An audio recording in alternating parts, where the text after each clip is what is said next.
Konseling Gestalt.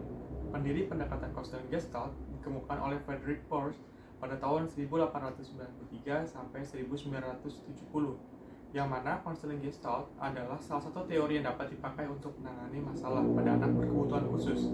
Tapi, teori ini menekankan juga bahwa anak yang mengalami masalah dapat menyadari masalah yang dihadapinya dan memahami dirinya sendiri.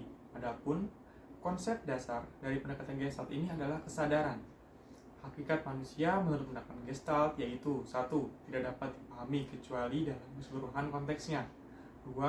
Merupakan bagian dari lingkungan dan hanya dapat dipahami dalam kaitannya dengan lingkungan itu. 3. Aktor bukanlah reaktor. Dan 4. Berpotensi juga untuk menyadari sepenuhnya sensasi emosi, persepsi, dan pemikirannya.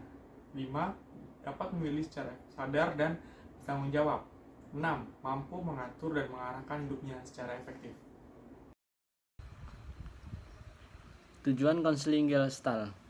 Secara lebih spesifik, tujuan konseling Gestalt adalah sebagai berikut. Yang pertama, membantu klien agar dapat memperoleh kesadaran pribadi memahami kenyataan atau realitas serta mendapat insting secara penuh. Yang kedua, membantu klien menuju pencapaian integritas kepribadiannya. Yang ketiga, mengentaskan klien dari kondisinya yang tergantung pada pertimbangannya orang lain ke mengatur diri sendiri to be true to himself. Dan yang keempat, meningkatkan kesadaran individual agar klien dapat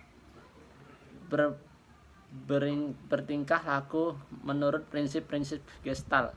Semua situasi bermasalah Unfined. Selanjutnya, prinsip-prinsip kerja teknik konseling Gestalt. Yang pertama, penekanan tanggung jawab klien. Yang kedua, orientasi sekarang dan saat ini. Yang ketiga, orientasi kesadaran. Dan teknik-teknik konseling dalam konseling Gestalt. Yang pertama, permainan dialog. Kedua, teknik pembalikan. Ketiga, bermain proyeksi. Dan terakhir, tetap dengan perasaan. Kelebihan konseling Gestalt, yang mana satu yaitu terapi Gestalt menangani masa lampau dengan membawa aspek-aspek masa lampau yang relevan ke saat sekarang. Yang kedua, terapi Gestalt memberikan perhatian terhadap pesan-pesan nonverbal dan pesan-pesan tubuh. Yang ketiga, terapi Gestalt menolak mengakui ketidakberdayaan sebagai alasan untuk tidak berubah. Yang keempat, terapi Gestalt meletakkan penekanan pada klien untuk menemukan makna dan penafsiran sendiri. Yang terakhir yaitu terapi Gestalt menggairahkan hubungan dan mengungkapkan perasaan langsung, menghindari intelektualisasi abstrak tentang masalah klien. Kekurangan konseling Gestalt. 1. Konseling Gestalt tidak berlandasan pada suatu teori yang kukuh. 2. Terapi Gestalt cenderung anti-intelektual dalam arti kurang memperhitungkan faktor-faktor kognitif. Ketiga, terapi Gestalt menekankan tanggung jawab atas diri kita sendiri tetapi mengabaikan tanggung jawab kita kepada orang lain.